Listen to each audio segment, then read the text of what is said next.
आगामी विधानसभा चुनाव को देखते हुए हर प्रदेश की सभी पार्टियां अपनी अपनी तैयारी आरंभ कर चुकी है। इसी क्रम में आज हरियाणा के मुख्यमंत्री नायाब सिंह सैनी गुरुग्राम के सेक्टर 82 के मानेसर पहुंचे। यहां उन्होंने स्वामित्व योजना के तहत लाभार्थियों को दस्तावेज वितरित किया। साथ ही यहां आयोजित जनसभा को भी संबोधित किया। वहीं भाजपा पंचायती राज प्रकोष्ठ के सह संयोजक के कार्यालय पर आयोजित भोजन पर कार्यकर्ताओं से मिल उनकी हौसला अफजाई भी की। मुख्यमंत्री ने इस दौरान हांसी में हुए व्यापारी की हत्या पर बोलते हुए कहा कि दोषियों के खिलाफ सख्त कार्रवाई की जाएगी।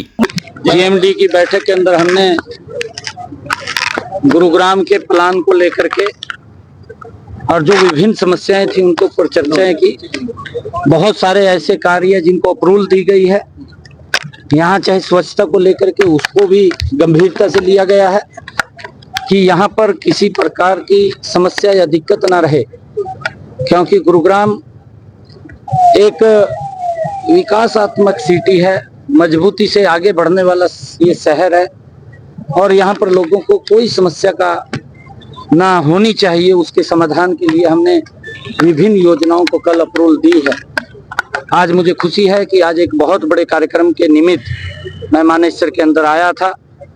हरियाणा प्रदेश के अंदर जो लंबे समय से जो भूमि के ऊपर तो बैठे थे परंतु उसके मालिक के रूप में नहीं थे, चाहे वो लंबे समय से दुकान के ऊपर बैठे थे या वो लाल डोरा की जमीन गांव के अंदर बैठे थे, उनके पास न कागज थे न रजिस्ट्री थी और लंबे समय से जो लीज के ऊपर या किराए के ऊपर दुकानदार हमारे बैठे थे, वो भी क्योंकि किसी का कोर्ट के अंदर केस चलता था, वो बड़ी समस्या उनको रहती थी और एक तलवार उनके ऊपर लटकती रहती थी कि कब ये छूटेगी, क्योंकि पीढ़ियों से वो उस दुकान के अंदर अपने परिवार का पालन पोषण करते थे। परंतु हमारी सरकार ने, आदरणीय मनोहर लाल जी ने एक योजना बनाई थी, मुख्यमंत्री स्वामित्व योजना, लाल डोरा मुक्त योजना। हमने अपने मैनिफेस्टो के अंदर भी इस बात को लिखा था और आज उस बात को हमने पूरा किया है। आज हमने हरियाणा प्रदेश के उन लोगों को वो रजिस्ट्री भी देने का काम किया है, कागज भी देने का काम किया है और लगभग ये 2.5 लाख लोग इस प्रकार के पीड़ित लोग थे जिनके पास अपनी प्रॉपर्टी के न कागज और ना ही वो कुछ उसके ऊपर काम कर सकते थे। जो स्वामित्व, मुख्यमंत्री स्वामित्व योजना के तहत हमने दुकानों के आज उनको जो 20 साल से ज्यादा वो बैठे थे उनको कागज भी देने का काम किया है। लाल डोरा के अंदर उनके भी कागज बनाने का काम किया है ताकि वो उनके पास रजिस्ट्री हो, अगर बैंक से वो लोन लेना चाहे वहां से भी ले सके, अगर उसको सेल करना चाहे तो सेल भी कर सके। पहले वो सेल भी नहीं होती थी, उसके भाव नहीं, क्योंकि रजिस्ट्री नहीं होती थी। आज एक बड़ी समस्या का समाधान हमने हरियाणा प्रदेश के अंदर किया है। मैं सभी बेनिफिशियरीज को बहुत बहुत बधाई और शुभकामनाएं देता हूं और आज हमने लगभग 246 करोड़ रुपए के विकास कार्यों के उद्घाटन और शिलान्यास के कार्यक्रम भी जीएमडीए के अंदर किए हैं। आने वाले समय के अंदर कुछ कार्यक्रमों को तो लगभग हमने 14-15 करोड़ रुपए के विकास कार्यों के तो उद्घाटन किए हैं, बाकी के विकास कार्यों के उद्घाटन शिलान्यास किए हैं। जल्दी ही उनका जीएमडीए के लोगों को उसका लाभ मिलने वाला है। एक और बड़ी समस्या है, खेड़की दोला टोल को हटाने के लिए काफी प्रयास प्रदेश सरकार की तरफ से दावे किए गए थे, क्या कुछ कहेंगे? खेड़की दोला टोल को देखिए ये हमने केंद्र के अंदर प्रस्ताव भेजा है और केंद्र उसके ऊपर निर्णय लेगा और केंद्र जैसा भी निर्णय लेगा।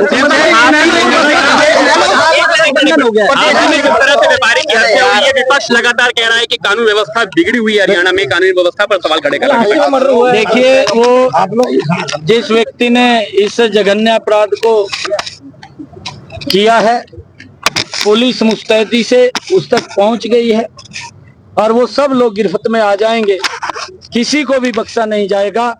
जो भी व्यक्ति कानून हाथ में लेने की कोशिश करेगा, कुचेष्टा करेगा, हमारी सरकार उसको मजबूती से कुचलने का काम करेगी, कोई बख्शने का सवाल नहीं है।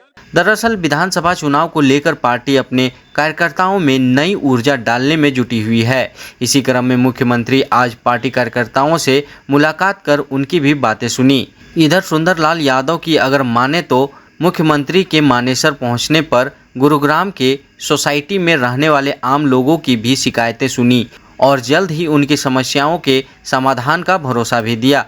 देखिए, सबसे पहले तो मैं हरियाणा के शेर, हरियाणा के यशस्वी मुख्यमंत्री, लोकप्रिय नेता श्री नायब सिंह सैनी जी का यहाँ पहुँचने पर मैंने, मेरे सरपंच साथियों ने, क्षेत्र के मौजूद लोगों ने, नए गुरुगांव के RW प्रधानों ने, वहाँ के पदाधिकारियों ने और शहर के गणमान्य लोगों ने भव्य और शानदार तरीके से उनका स्वागत और उनका अभिनंदन किया।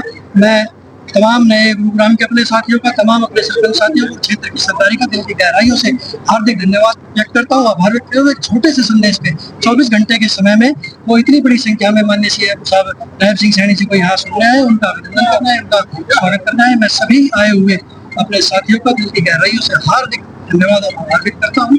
उसके बाद माननीय मुख्यमंत्री जी से हमने क्षेत्र की समस्याओं को लेकर भी, जब अंदर हम लंच का कार्यक्रम था तो कुछ हमने ज्ञापन दिए हैं, उसके बारे में उनको अवगत कराया। उन्होंने निर्देश दिया है कि सभी अधिकारियों को निर्देश दे दिया जाएगा कि जो ये लंबित जो समस्याएं हैं उनका समाधान कौन सी ऐसी बड़ी समस्या है। देखिए, 3-4 ऐसी गंभीर विषय हैं। जैसे एक तो यहाँ वाटिका सेक्टर 82 में जो यहाँ 1 से 10 करोड़ रुपए के घर लेकर जो लोग रहने आ रहे हैं और वहाँ वो पिछले 7-8 वर्षों से लगातार एक हाथ पानी के अंदर से निकल के आ रहे हैं, वो गंभीर विषय है।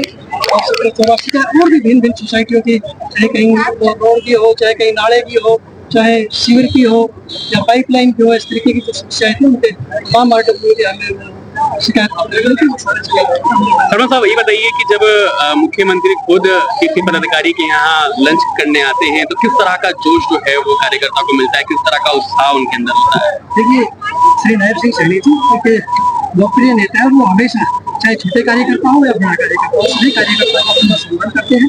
और उसी सम्मान की कड़ी में मुझ जैसे सामान्य से कार्यकर्ता के यहाँ एक लंच का भव्य कार्यक्रम उन्होंने मुझे दे दिया। मैं भाग्यशाली हूँ कि हरियाणा प्रदेश के सबसे लोकप्रिय मुख्यमंत्री श्री नायब सिंह सैनी जी के शुभ चरण आज नए गुरुग्राम की इस पावन धरा में पड़े। मैं आभार व्यक्त करता हूँ। एक छोटे से निवेदन पर उन्होंने हमारा ये सह निमंत्रण स्वीकार किया, तो हमने अपने तरीके से, मैंने, मेरे सभी साथियों ने, यहाँ के गाँव और शहर के लोगों ने हर्षक